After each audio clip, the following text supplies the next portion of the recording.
अजीज़ दोस्तों, प्यारे बच्चों, अस्सलामु अलैकुम। उम्मीद के खैरियत से होंगे।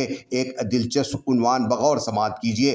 हम फिर भी तरक्की क्यों नहीं कर रहे हैं? आज के तरक्की याफ्ता ज़माने में किसी चीज़ की कमी नहीं। रब कायनात ने तमाम तरह की सहूलतें और राहतें मुहैया कर दी हैं। कई कई दिनों के सफ़र घंटों में तय हो जाते हैं। एक उंगली की हरकत पर दुनिया भर की मालूमात हासिल हो जाती हैं। पूरी दुनिया एक गांव में तब्दील हो चुकी है। सलाहियतमंद, बाकमाल और इल्म के समंदर में गोते लगाने वाले आज भी मौजूद हैं।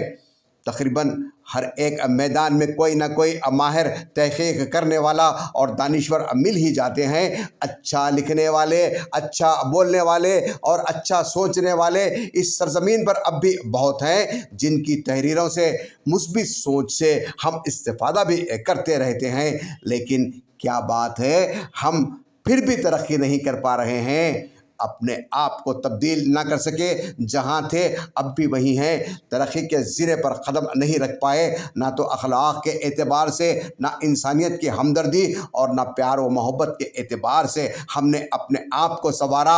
आखिर वजह क्या है? इसका जवाब यह है कि मैदान अमल में उतरकर अच्छा करने वालों की कमी है।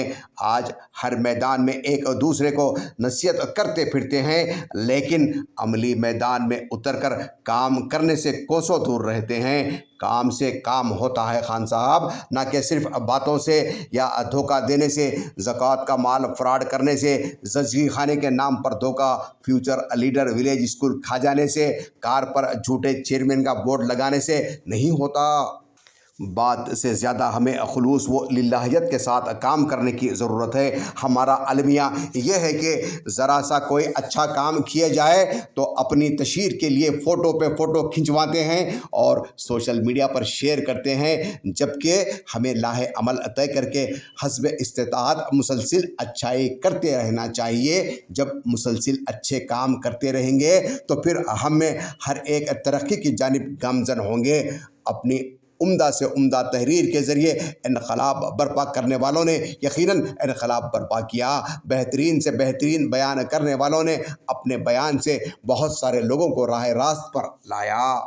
मुस्बित सोच और अच्छी सोच रखने वालों ने दूसरों में इसे मुंतकिल भी किया, लेकिन हम में अक्सर अपनी पुरानी डगर और रविश पर कायम हैं। ऐसा महसूस होता है कि उरूज के बजाय रोज़ बरोज़ ज़वाल की तरफ जा रहे हैं। हमारे कानों में जूं तक नहीं रेंगती। हज़ार तरह की बात करने वाले और हज़ार तरह के सुनने वाले हज़ारों की तादाद में मौजूद हैं, लेकिन किसी एक मर्द मुजाहिद की तरह खड़े होकर काम करने वाले हज़ार तो दूर 100 की तादाद में भी नज़र नहीं आते। ज़रूरत इस बात की है कि अमली मैदान में उतरकर अच्छे से अच्छे काम अंजाम दें। हम इस दौर जहालत में जी रहे हैं, जहां अमल करने से ज़्यादा फॉरवर्ड और फ्रॉड करने में सवाब समझते हैं। ए मिल्लत के मुस्तकबिल के ज़िम्मेदार नौजवानों, सुनो, खुद हमारे शहर में आलिम के होलिये में फ्रॉड करने वाले धोखेबाज मदरसे के मालिकीन तक़वे के लिबास पहनकर घूमते हैं, मीठी बातें करते हैं और मस्जिद के मेंबर से गुलती बयान के ज़रिए उम्मत को बेवकूफ़ बनाते हैं। खुद की औबाश औलाद के मुस्तकबिल की फ़िक्र करते हैं, और वो भी यतीम, यसीर व नादार तुलबा के मुस्तकबिल को उजाड़ कर। उन गरीब तुलबा के मुस्तकबिल को गुमनामी के अंधेरों में ढकेल कर ये मासूम तुलबा अब चिकन सेंटरों पर ऑटो चलाते हुए, चंदा व चिर्म हासिल करते हुए, बगालदान और धोते हुए और खान साहब की मसाज और मालिश करते हुए नज़र आते हैं। खुदारा इन मासूम तुलबा की ज़िंदगियों को बर्बाद होने से बचाए। याद रखिए खान साहब, अल्लाह के यहाँ हिसाब देना है फ्रॉड से जमा किए गए एक एक रुपये का।